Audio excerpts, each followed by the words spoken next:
تو کم از کم کوئی ایسا حکمران دلا دیں جو مر جانے والوں کے زخموں پر نمک پاشی نہ کرے، ضیاء الانجار کی طرح، ہمارے پولیس والوں کی طرح، ہمارے دیگر وزراء کی طرح، پیپلز پارٹی کے وزیروں کی طرح، رہنماؤں کی طرح کراچی والوں کے زخموں پر نمک پاشی نہ کرے، کیونکہ شہید ایک حکمران دلائیں تو ایسا حکمران بلاول بھٹو زرداری ہمیں دلوا دیں ذوالفقار علی بھٹو سے کہہ کر کہ جو کم از کم پاکستان پیپلز پارٹی کو خود شرمندہ رسوا ہونے سے بچا سکے. ایسا تو بلاول بھٹو زرداری کو کم از کم ضرور کرنا چاہیے. اب بات عادل راجہ کی. عادل راجہ کو لندن میں جرمانہ ہو گیا ہے. اب یہ جو جرمانہ ہوا ہے اس کی تفصیلات میں آپ کے سامنے رکھ دوں. کچھ 10,000 پاؤنڈ کا جرمانہ ہے، پاکستانی کوئی 35 لاکھ روپے کے قریب یہ رقم بنتی ہے. اور ہوا یہ ہے کہ برطانیہ میں مقیم ہے یوٹیوبر عادل راجہ. انہوں نے بریگیڈیئر ریٹائرڈ راشد نصیر ان کی جانب سے برطانوی عدالت میں دائر کردہ ہتک عزت کے مقدمے میں جو مقدمہ خارج کرنے کی درخواست کی تھی اس میں یہ ناکام رہے، مقدمہ ہار گئے. عدالت نے عادل راجہ کو یہ حکم دیا ہے کہ وہ بریگیڈیئر ریٹائرڈ راشد نصیر کو 2 درخواستوں، ہتک عزت کیس پر حکم امتناع اور سیکیورٹی اخراجات، جسے وہاں پر جو ہے وہ کاسٹ کہتے ہیں، اس کی مد میں 10,000 پاؤنڈ کی ادائیگی کریں عادل راجہ. عدالت نے یہ بھی قرار دیا کہ عادل راجہ نے بریگیڈیئر ریٹائرڈ راشد نصیر کی اپنی ٹویٹر یعنی کہ ایکس، فیس بک اور یوٹیوب کی 9 پبلیکیشنز میں ہتک کی. عدالتی دستاویزات کے مطابق عادل راجہ کو برطانوی ہائی کورٹ میں جج نے ان کی تمام درخواستوں کو مسترد کرتے ہوئے سابق فوجی senior officer brigadier Rashid Naseer کے خلاف ہتک عزت کے کیس پر امتناع کی درخواست جو ہے وہ بھی خارج کرتے ہوئے یہ فیصلہ سنایا ہے. ڈیپٹی ہائی کورٹ جج رچرڈ اسپیئرمن KC کراؤن کورٹ، انہوں نے یہ قرار دیا ہے کہ عادل فاروق راجہ ریٹائرڈ بریگیڈیئر کو 5,000 پاؤنڈ کی ادائیگی کریں. عادل راجہ کو اس رقم کی ادائیگی کے لیے 17 اپریل 2024 تک کا وقت دیا گیا ہے. تو عادل راجہ کے پاس اس سلسلے میں سمجھ لیجئے کہ کوئی 3 دن ہیں، ان 3 دنوں میں یہ کرنا ہے. عادل راجہ نے کیا کیا تھا؟ بریگیڈیئر ریٹائرڈ راشد نصیر کے حوالے سے یہ نیا دور نے اس سلسلے میں ایک خبر دی تھی. نیا دور نے یہ بتایا تھا کہ عادل راجہ نے پنجاب میں ISI کے انچارج بریگیڈیئر راشد نصیر پر، جب یہ ریٹائرڈ نہیں تھے، پاکستان تحریک انصاف کے خلاف انتخابی دھاندلی کرنے اور جنرل ریٹائرڈ باجوہ پر ہارس ٹریڈنگ کے الزامات عائد کیے تھے. عادل راجہ نے حاضر سروس آفیسر پر الزامات عائد کیے تھے کہ انہوں نے پنجاب میں انتخابی مہم کے دوران آصف علی زرداری کے ساتھ مل کر پاکستان تحریک انصاف کے خلاف ہارس ٹریڈنگ کی تھی. اب ایک سینئر آفیسر نے متنازع یوٹیوبر پر برطانوی ہائی کورٹ میں ہتک عزت کا مقدمہ دائر کیا اور یوٹیوبر میجر ریٹائرڈ عادل فاروق راجہ پر مقدمہ ایک حاضر سروس فوجی افسر نے کیا. وہ مقدمہ اب وہ عادل راجہ سے جیت گئے ہیں. عادل راجہ صاحب نے مجھے ٹویٹر پہ، ایکس پہ بلاک کیا ہوا ہے، اور بھی کئی صحافیوں کو بلاک کیا ہوا ہے. میں نے انہیں بلاک کیا ہوا، کئی صحافی انہوں نے بلاک کیا ہوا ہے. یہ مختلف صحافیوں سے رابطے میں رہتے تھے. جب یہ لندن گئے تھے، میں نے ان کے لندن جانے پر جو کچھ ان کے ساتھ ہوا تھا اس پر کافی ویڈیوز وغیرہ بھی کی تھیں. ان کی اہلیہ سبین کیانی نے حال ہی میں میں نے ایک معاملے پر مہر بخاری صاحب کے حوالے سے بات ہو رہی تھی، تو ان کے بارے میں کچھ باتیں کیں اور میں نے کہا کہ یہ جو باتیں کر رہے ہیں میری معلومات کے مطابق، جو ظاہر ہے غلط بھی ہو سکتی ہیں، ٹھیک بھی ہو سکتی ہیں، لیکن میں نے جہاں سے خبر لی تو اس کے مطابق میرے سورس نے بتایا کہ یہ غلط بتا رہے ہیں عادل راجہ. تو سبین کیانی نے مجھے ٹیگ کیا. میری ان سے جب بات ہوتی تھی مناسب بات چیت تھی، ظاہر ہے کہ ہمارا تعلق خبر کے حوالے سے تھا.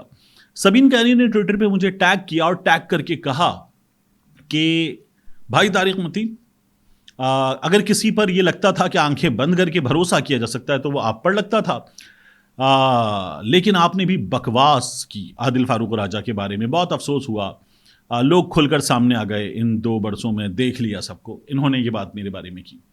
تو میں نے کہا بہن آپ اب بھی بھروسہ کر سکتی ہیں، کرنا چاہیں تو آپ کی مرضی ہے، لیکن عادل فاروق راجہ سے کہیں کہ یہ جو زبان اکثر استعمال کرتے ہیں اس زبان کے معاملے میں احتیاط کریں، ان کو خود کو بھی نقصان ہوگا. میں نے تب بھی ان کو یہ بتایا تھا. اور کئی دفعہ جو یہ باتیں کرتے ہیں اس سے یہ بہت سے لوگوں کی رہنمائی کرنے کے بجائے انہیں شاید کسی اور رستے پر ڈال دیتے ہیں. ان سے مجھے ظاہر ہے کہ ہر چیز پر اختلاف کیوں ہوگا، جو یہ کر رہے ہیں وہ یہ کر رہے ہیں، ان کی مرضی ہے.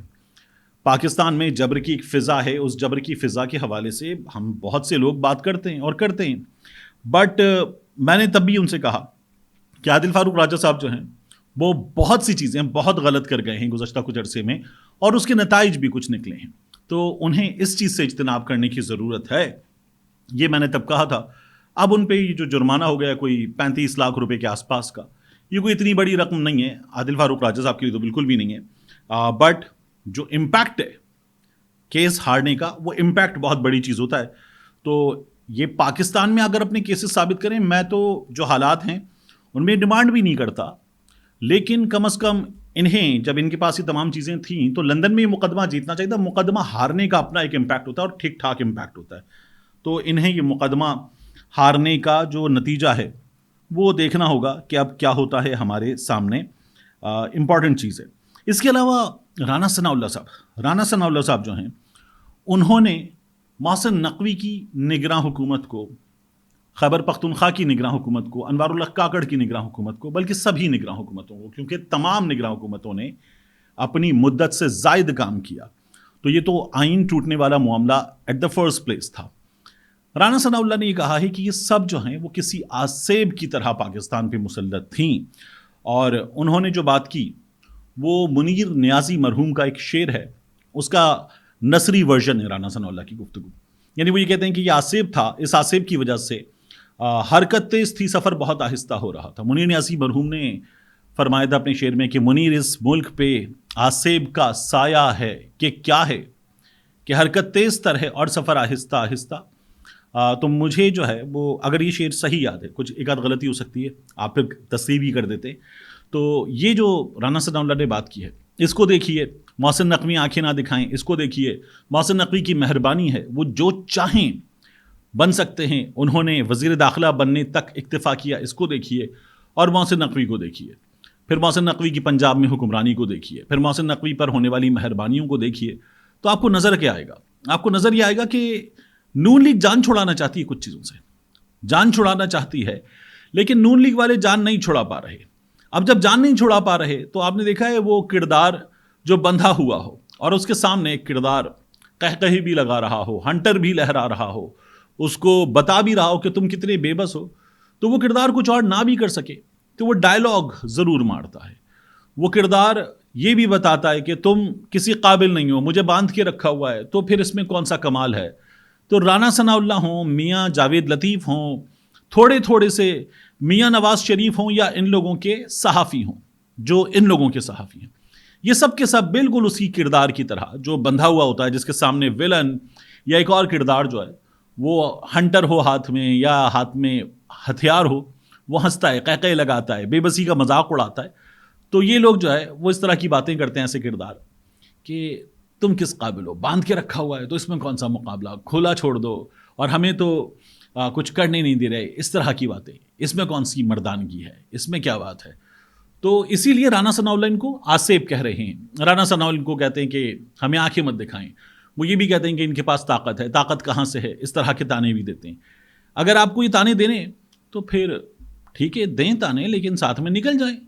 آپ کو کسی نے زبردستی بٹھایا ہوا ہے، الگ ہو جائیں۔ آپ خود مانتے ہیں کہ آپ الیکشن ہارے، آپ کی جماعت کے اکثر لوگ الیکشن ہارے، اور یہ جو آپ لوگوں کے پاس حکمرانی ہے یہ آپ لوگوں کی نہیں ہے، یہ میاں جاوید لطیف بتا چکے، لیکن پھر بھی چمٹے ہوئے ہیں آپ۔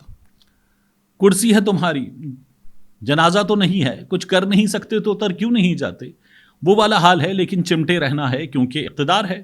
اور میاں نواز شریف بھی اب اس مہم میں، جو یہ لوگ میاں نواز شریف کے لیے اس وقت بول رہے ہیں، ساتھ دے رہے ہیں، وہ بھی دیکھیں کہ میاں نواز شریف اس مہم میں باہر نکل کر کچھ کرنے کے موڈ میں نہیں ہے۔ اب بھی وہ اپنی بیٹی کا اقتدار بچانا چاہتے ہیں، اپنی جماعت کا اقتدار بچانا چاہتے ہیں۔ میاں نواز شریف اب بھی right side of the history پر کھڑے ہونے کے بجائے اب بھی اپنے ساتھ ہونے والے مبینہ مظالم پر بات کرنا چاہتے ہیں، اور چاہتے ہیں کہ اس کا سلسلہ شروع کیا جائے 2017 سے۔ تو ایسے تو ہوتا نہیں ہے۔ اگر آپ آج کے چیپٹر کو پھیلا کر 2017 تک لے جانا چاہتے ہیں تو پھر اگلے یہ نہیں کرنے دیں گے آپ کو، پھر اگلے آپ کو کہیں گے کہ اس کو پھر ملک قیوم تک لے کر جاؤ، اگلے آپ کو کہیں گے کہ اس کو پھر جسٹس سعید الزماں صدیقی تک لے کر جاؤ، اس کو پھر رفیق تارڑ تک لے کر جاؤ، اس کو پھر جو اسلامی جمہوری اتحاد بنایا تھا وہاں تک لے کر جاؤ۔ اس کو پھر جو تمہیں حکمرانی ملی تھی جنرل ضیاء الحق کا روحانی بیٹا بننے کے نتیجے میں وہاں تک لے کر جاؤ تو پھر اگلے چھوڑتے نہیں ہیں. تو میاں صاحب right side of the history کبھی بھی نہیں کھڑے ہوتے. میاں صاحب جب بھی بات کرتے ہیں اپنے لیے بات کرتے ہیں. میاں صاحب لوگوں کے لیے بات نہیں کرتے, اس لیے لوگ میاں صاحب کی بات کرنا بند کر چکے ہیں. یہ بات میاں نواز شریف صاحب کو سمجھ لینی چاہیے. ان کے ساتھ ہی اب تھوڑا سا کس مسانے کی, بل بلانے کی, کل بلانے کی کوشش تو کر رہے ہیں مگر کھل کے بات نہیں کریں گے. یہ کوشش کھل کے نہیں کریں گے تب تک کچھ بننے والا ان لوگوں کا ہے نہیں. اور آخر میں آپ سے عرض کروں, یہ جو عامر تانبا کا معاملہ ہوا ہے اس میں کیا ہوا ہے. دیکھیے عامر تانبا کے معاملے میں یہ ہوا کہ لاہور میں بالکل جو سیکرٹیریٹ وغیرہ ہے اس کے پیچھے علاقہ ہے اسلام پورہ کا, وہاں پر جو سب انسپکٹر ہیں تھانہ اسلام پورہ سید سجاد حسین, وہ یہ بتاتے ہیں کہ عامر سرفراز تانبا وہ شخص ہے جس نے کوٹ لکھپت جیل میں سربجیت سنگھ پر, بھارتی جاسوس پر حملہ کیا تھا. 2 لوگ تھے, ایک عامر سرفراز تانبا اور اس کا ایک ساتھی, انہوں نے سربجیت سنگھ پر حملہ کیا تھا. اب گھر میں 2 لوگ گھسے, موٹر سائیکل پر سوار تھے عدد 125 پر, ایک نے سر پر ہیلمٹ چڑھایا ہوا تھا, ایک نے ماسک چڑھایا ہوا تھا منہ پر. یہ گھر میں گھس کر اوپر والے پورشن پر چلے گئے اور اوپر والے پورشن پر جا کر انہوں نے عامر سرفراز تانبا کو گولیاں ماری اور وہاں اس کی زندگی کا خاتمہ کر دیا. جو چھوٹا بھائی عامر سرفراز تانبا کا, اس کی مدعیت میں یہ مقدمہ جو ہے وہ درج کر لیا گیا ہے. اور یہ مقدمہ یہ بتاتا ہے کہ اوپر والے پورشن میں عامر تانبا موجود تھا. گھر کا مرکزی دروازہ کھولا, 2 نامعلوم موٹر سائیکل سوار ہونڈا 125 پر آئے اور انہوں نے آ کر اوپر والے پورشن کے اندر جا کر عامر سرفراز تانبا پر 3 گولیاں چلائیں. زخمی ہوئے, اسپتال منتقل کیا گیا, جاں بر نہیں ہو سکے. عامر سرفراز تانبا اور مدثر منیر, ان 2 لوگوں نے 2013 میں کوٹ لکھپت جیل میں سربجیت سنگھ کو ختم کیا تھا اور سال تھا 2018, دسمبر کی 15 تاریخ تھی. تو عدم گواہی پر, عدم ثبوتوں پر ان لوگوں کو سربجیت سنگھ مرڈر کیس میں بری کر دیا گیا تھا. انڈیا نے گزشتہ کچھ عرصے میں پاکستان میں اپنے ٹارگٹس کو ہٹ کیا ہے. یہ بات گارڈین نے بتائی اور ماجد نظامی صاحب نے ایک پوری تفصیل اپنے ٹویٹر پہ بتائی تھی کہ کس کس کو کس طرح سے کس انداز میں نشانہ بنایا گیا. تمام تفصیلات انہوں نے دی تھیں. جب گارڈین نے یہ سٹوری کی تو راجناتھ سنگھ نے, بھارت کے وزیر دفاع نے کہا تھا کہ ہم پاکستان میں اپنے ٹارگٹس کو نشانہ بناتے رہے ہیں, بنائیں گے, پہلے بھی بنایا تھا, آئندہ بھی بنائیں گے, ہم گھر میں گھس کر ماریں گے. اس وقت انڈیا یہ تمام چیزیں کیوں کر رہا ہے؟ انہیں اپنے الیکشن میں پاکستان بیشنگ کرنی ہے. ان تمام چیزوں کو کہ ہم یہ کارروائیاں کر رہے ہیں انہیں کیش کرنا ہے اپنے الیکشن میں, اس کا فائدہ اٹھانا ہے. اور یہ فائدہ اٹھانے کے لیے انڈیا تیار ہے. پاکستان میں ان تمام کوششوں کو انڈیا کی روکنے کی کوشش کی جانی چاہیے تھی. ظاہر ہے کہ یہ تمام ملک اپنے دشمن ملک میں کرتے ہیں اور اس کی کبھی بھی پبلسٹی نہیں کرتے. وہ بھی گارڈین نے بھانڈا پھوڑ دیا تو انڈیا نے مان لیا, آگے بھی اسی طرح سے ہوگا. لیکن یہ کام تمام ملک کرتے ہیں اور اپنے ملک میں جو دشمن کے ٹارگٹس ہیں ان کو بھی محفوظ رکھنے کی کوشش ہمیشہ کی جاتی ہے. ملتے ہیں انشاءاللہ آپ سے اگلی ویڈیو میں. السلام علیکم. میں اس وقت آغا محمد کے ساتھ موجود ہوں سپر ہائی وے کراچی پر. یہ جو آپ عمارتیں دیکھ رہے ہیں یہ عمارتیں ہیں بحریہ ٹاؤن کراچی کی. بحریہ ٹاؤن کراچی اور اس کے بالکل دروازے کے ساتھ یہ دینی درسگاہ, اللہ رب العزت کا کام. یہ قرآن میں اللہ تعالیٰ فرماتا ہے کون ہے جو اللہ کی مدد کرے, اللہ کے لیے انصار کون ہے, یہ اللہ رب العزت سوال کرتا ہے. یعنی اللہ ہمیں موقع دیتا ہے کہ ہم اس کے دین کے لیے کچھ کر سکیں. آغا محمد میرے ساتھ موجود ہیں. آغا صاحب السلام علیکم. وعلیکم السلام ورحمۃ اللہ. یہ فرمائیے کہ یہ جو ہے مسجد تو ماشاءاللہ بہت خوبصورت, بہت عالیشان ہے اور اللہ کا گھر جیسا ہونا چاہیے. اللہ ہمیں توفیق دے کہ ہم ویسا کام کر سکیں. اس کے بارے میں بتائیں یہ کیا ہے؟ جی طارق صاحب, یہاں کی سب سے پہلے پس منظر تھوڑا سا میں آپ کو خلاصتاً بتا رہا ہوں.